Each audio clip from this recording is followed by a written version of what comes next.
Mister Ratul Sheth sir, minister Taraknath আর কুণালের বাবা কুমার স্বামীর মধ্যে আগে থেকেই একটু সমস্যা ছিল। তুমি একদম ঠিক লোককেই আটকে রেখেছো। কনগ্রাচুলেশনস। যা করতে হয় করো, কিন্তু সত্যিটা খুঁজে বের করো। Yes sir. কমিশনার স্যারের বয়ান অনুযায়ী কিডন্যাপার হলো কুমার স্বামীর ছেলে, যে গত বছরেই মারা গেছে। তাহলে কি এই কিডন্যাপার অন্য কেউ? এই এসব কি? ওরা বলছে কিডন্যাপার মারা গেছে, আর এখানে তুমি পাথরের মতো বসে আছো। আরো কিছুক্ষণ দেখুন, আরো জানতে পারবেন। আরো কি কি দেখাবে আমিও দেখতে চাই।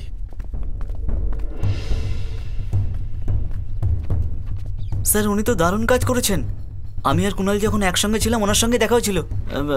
ব্রাদার, তোমার নাম কার্তিক তো? হ্যাঁ কার্তিক, ভালো করে দেখে বলো। কার্তিক, সেদিন যখন গ্যারেজে এসেছিলাম এই আমার সঙ্গে ছিল তো? ভালো করে দেখে বলো না। সেদিন আমার গ্যারাজে এসেছিল, এটা ঠিক কথা, কিন্তু আমি ডান দিকে ঘুষি মেরে বাঁ দিকে লাথি মারলাম, ওতে আমার আঙুল ভেঙে গেল। স্যার সেই দিন আমিও চা নিয়ে এসেছিলাম তখন। তুই 1 কাপ চা এনেছিস কেন? যা আর 1 কাপ নিয়ে আয়। আরে জানা, এর আবার কি হলো? এ নাও ভাই, তুমি খাও। খাও না। মনে হচ্ছিল কারোর সঙ্গে কথা বলছে, কিন্তু ও একা ছিল। আরে বাপরে স্যার, বুঝতে পারছি না ওরা কি বলছে। ওরা মিথ্যে কথা বলছে স্যার। ওদের ছাড়ুন স্যার, ওরা সবটা জানে স্যার। যখন আমি নেশা করে স্ট্রিট লাইট ভেঙেছিলাম তখন উনি আমায় দেখেছিলেন, আবার চেঁচিয়েও ছিলেন। উনি জানেন স্যার, জিজ্ঞেস করুন। ওই রাতে একে দেখেছিলাম আমি। এই কে রে ওখানে? আমি বলা এই রাস্তার লাইট ভেঙে ফেলেছিল, তখন জিজ্ঞেস করলাম কে রে তুই, তখন লুকিয়ে পড়লো। শিট ইয়ার। স্যার ও ঠিক বলছে স্যার। দুজনকে ও স্ট্রিট লাইট ভেঙেছে, সেটা তুই দেখেছিস। তখন ও একা ছিল নাকি সঙ্গে আর কেউ ছিল? বলা এই একা ছিল স্যার। স্যার ওর কথায় বিশ্বাস করবেন না স্যার, আউট। মিথ্যে কথা বলছে। এ মারা গেছে 1 বছর হয়ে গেছে, আর ওর সাথে নাকি তুই বন্ধুত্ব করেছিস, আবার একসাথে নেশাও করেছিস। তাই বলছিলি না? আমার মুখে কি গাদা লেগে আছে? আমি এক্ষুনি আসছি, 1 minute. Yes, I got him.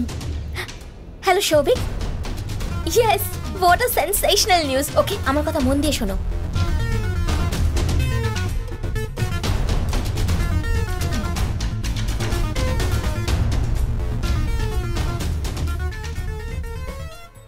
মুখ্যমন্ত্রী রামেশ্বর বাবুর কিডন্যাপিং এর আরো চাঞ্চল্যকর তথ্য। মুখ্যমন্ত্রীর কিডন্যাপার কুণাল হলো কয়েক বছর ধরে সমাজ সেবা করে আসা কুমার স্বামীর ছেলে। এই কথাটা প্রশাসন সুনিশ্চিত করেছে। এই কুমার স্বামী হলো সেই লোক যে বর্তমান গৃহমন্ত্রী তারকনাথকে গত ইলেকশনে 5 ভোটে জিতে নেওয়াকে ভুল বলেছিল, আর এই কারণে উনি হাইকোর্টে অ্যাপিল করেছিলেন। ওই কেস চলতে চলতে উনি উধাও হয়ে গেলেন। কিন্তু প্রশ্নটা হলো, মুখ্যমন্ত্রীর কিডন্যাপ হওয়া আর কুমার স্বামীর উধাও হওয়া আর ওনার ছেলে কুণালের মৃত্যু, এই 3টের মধ্যে কোনো না কোনো লিঙ্ক তো নিশ্চয়ই আছে। কোনটা সত্যি কোনটা মিথ্যে, কিডন্যাপার কুণাল নাকি অন্য কেউ, এই ব্যাপারে আলোচনা করার জন্য আর এই সব ঘটনায় আলোকপাত করার জন্য এখন আমরা মন্ত্রী তারকনাথ বাবুর সাথে ফোনে কথা বলবো। নমস্কার মিস্টার তারকনাথ বাবু। হ্যাঁ বলুন। গত ইলেকশনে আপনি 5টা ভোটের জন্য জিতে গেছিলেন, কিন্তু আপনার উপরে কেস করা ওই কুমার স্বামীর ছেলেই সিএম কে কিডন্যাপ করে রেখেছে। আমরা এই খবরটা পেয়েছি। এই ব্যাপারে আপনার কি মতামত? ম্যাডাম, আমার কথাটা শুনুন। কার সঙ্গে কার যোগ করছেন? যে জাল নোট ছাপে, গণতন্ত্রের উপর ভরসা করে, তার উপর কেস করবে? ওকেই তো পুলিশ খুঁজছে, তাই না? ওনার উধাও হওয়ার পেছনে আপনার হাত আছে, আমরা এরকমই খবর পেয়েছি স্যার। এই ব্যাপারে আপনি কি বলতে চাইবেন স্যার? তাহলে তো ঠিকই আছে। কেউ ধার করে পালিয়ে গেলে আর কারো ঋণ না শোধ হলে তার কারণও আমি, তাই না? ক্ষমা চাইছি স্যার। তাহলে কি কারণে আপনার ছেলে প্রকাশকে পুলিশ অ্যারেস্ট করেছে স্যার? আমার ছেলেকে কে অ্যারেস্ট করেছে? কে অ্যারেস্ট করেছে? আপনি রেখে দিন, আমি পরে কথা বলছি। পরে ফোন করছি আপনাকে।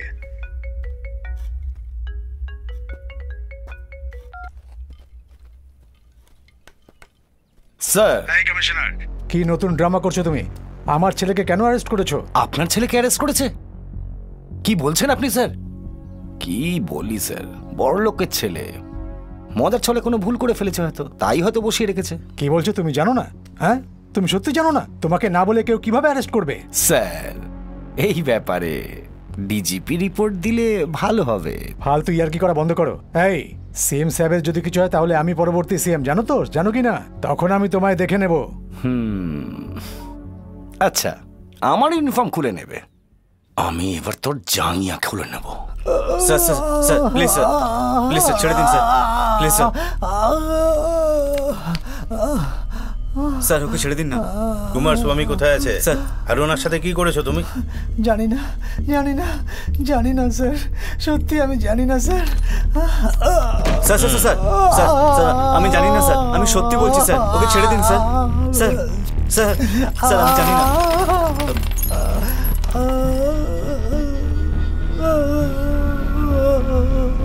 কুমার স্বামী কোথায় আর ওর সঙ্গে কি করেছো? জানি না স্যার। এই দেখ, ও সাধারণ ছেলে, তাই ওকে বসেই রেখেছি। আর তুই বড় লোকের ছেলে, তোকে তো উল্টো ঝুলিয়ে দেবো। স্যার আমি জানি না। এই কি দেখছো? স্যার জামা স্যার খোলো। স্যার স্যার স্যার স্যার দাঁড়ান স্যার, আমি সত্যিটা বলে দিচ্ছি এক্ষুনি। বলো mister Ratul Sen. Home minister, ওনার ছেলে প্রকাশ আর কিশোর। নাম? এই গেস্ট হাউস তো? হ্যাঁ স্যার। এই গেট খোলো। আরে সুরেশ মনিশ জগ্গা তাড়াতাড়ি আয়। তাড়াতাড়ি গেট খোলো, গেট খোলো বলছি। গেট খোলো। কোথায় আছে বল? কোথায়? ওই গাছের কাছে স্যার। আরে কুমার স্বামী, এটা কি ভালো ব্যাপার হলো? ন্যায় আর সততা কত বছর আগে মারা গেছে। কখনো মরেনি আর মরবেও না। তোমরা অনেক বছর ধরে মারার চেষ্টা করেছো, কিন্তু কিছুই মরবে না। কি সব আলতু ফালতু কথা বলছো কুমার স্বামী? একই কথা বারবার বলে যাচ্ছ। ইলেকশন জেতার জন্য আমি 30 কোটি খরচ করেছি, আমায় হারানোর জন্য প্রমোদ নিজেকে জেতানোর জন্য 30 কোটি খরচ করেছে। কিন্তু কোথাও হিসেবের গন্ডগোল হয়ে গিয়ে 5 জন বিশ্বাসঘাতক ভোট না দিয়ে আমায় হারানোর চেষ্টা করেছিল। ওদের বোঝালাম, প্রমোদকে ডেকে 30 আর 5 35 সেটেল করে ওই 5 ভোটে আমি জিতে গেলাম। আমার জিতে যাওয়াতে তোমার কি সমস্যা? তুমি কত কোটি টাকা খরচা করেছো তাতে নিয়ে আমার কিছু যায় আসে না। প্রমোদ জিতেছে এটা সত্যি, আর তুমি হেরেছো এটাও সত্যি। এই জন্যই আমি রিকাউন্টিং এর কেস লড়ছি। এইভাবে বেঁধে আমায় হুমকি দেবে, তাদেরকে আমি ভয় পেয়ে যাবো। একটা কথা বলো প্রকাশ, আমাদের লোকের ওর উপর জাল নোটের কেস করেছিল না? হ্যাঁ বাবা, আমরা বললে পুলিশ ওকে জেলে ঢুকিয়ে দেবে। তারপরেও তো চুপ করে থাকবে না। ঠিক আছে, যে 5 ভোটে আমি জিতেছি, একটা ভোটের জন্য 1 কোটি মানে 5 কোটি টাকা আমি তোমায় দিচ্ছি। তুমি রিকাউন্টিং কেস তুলে নাও, আর তোমার উপর যে জাল নোটের কেস করেছি ওটা আমরা তুলে নেব। তো বলো, এই ডিল ওকে তো? আমি যা দেখেছি সব সত্যি, আর তোমার হেরে যাওয়াটাও সত্যি। আমি কেস কেন তুলে নেব? জনতাও সত্যিটা জানুক। হ্যাঁ হ্যাঁ, ওনার সাথে কি বেকার কথা বলছো বাবা? ওকে মেরে দিলে মাত্র 1টা গুলি খরচা হবে, আর তোমার 5 কোটি বাঁচবে। সেই সব ছেড়ে তুমি ফালতু কথা বলছো। এই ছাড় না, ও অনেক বড় শান্তিপ্রিয় লোক। তলোয়ার চালানো, গুলি চালানো এগুলো পছন্দ করে না। মাটি খুঁড়ে পুঁতে দে, নিজে নিজেই মরে যাবে। আমাদেরও শুধু শুধু খুন করতে হবে না।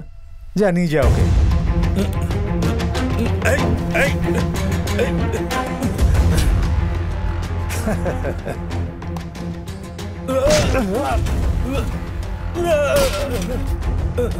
দেখছো কি, মাটি চাপা দাও। কিছুক্ষণের মধ্যেই সততা শেষ হয়ে যাবে। না,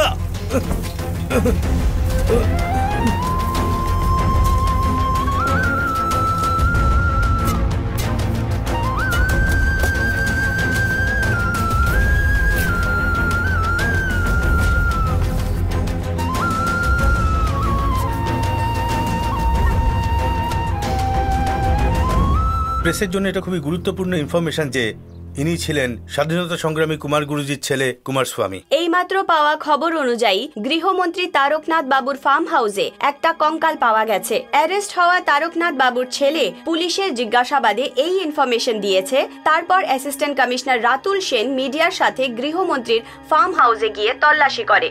ওখানে একটি কঙ্কাল পাওয়া গেছে। এই ঘটনায় সবাই স্তম্ভিত হয়ে গেছে। এই কঙ্কাল আসলে কার? বলুন না আর স্যার, ওই কঙ্কালটা কত মাস ধরে ওখানে গদি আর রয়েছে অধিকার পেয়ে গেলে সেই কি ব্যাপারে কিছু পুষ্টি পাওয়া খুনও করা যায়। যায় স্যার? আমাদের সাহায্য করবেন সেই ভরসাতেই আমরা আপনাকে গদিতে বসাই। অপরাধ করে ওই গদির সাহায্য নিয়ে নিজেকে বাঁচানোর জন্য নয়। খুব কষ্ট হয় স্যার। আমার কথা শোনো, একজন নেতা অন্যায় করলে সব নেতারা অন্যায় করবে এরকমটা কিন্তু নয়। একের সাথে অন্যের তুলনা করো না। এই অধিকার কে দিয়েছে স্যার? আপনিই তো। তাহলে আপনার সাথে তুলনা কেন করবো না? লক্ষ মানুষের জন্য একজন এমএলএ আছে, কোটি মানুষের জন্য একটা এমপি আছে, আর এতগুলো মানুষের উপর শুধু একজন সিএম আছে। একজন সিএম কি করে এত সব দেখবে? দেখতে হবে স্যার, সেই জন্যই তো আপনাকে বসানো হয়েছে এখানে। নয়তো কুমার স্বামী, কুণালের মতো ভালো মানুষ আমাদের দেশ থেকে চলে যাবে। কি বলতে চাইছো? যে কুণালকেও ওরাই মেরেছে? কুমার স্বামীকে আপনার মন্ত্রী মেরেছে, আর কুণালকে মেরেছি আমি।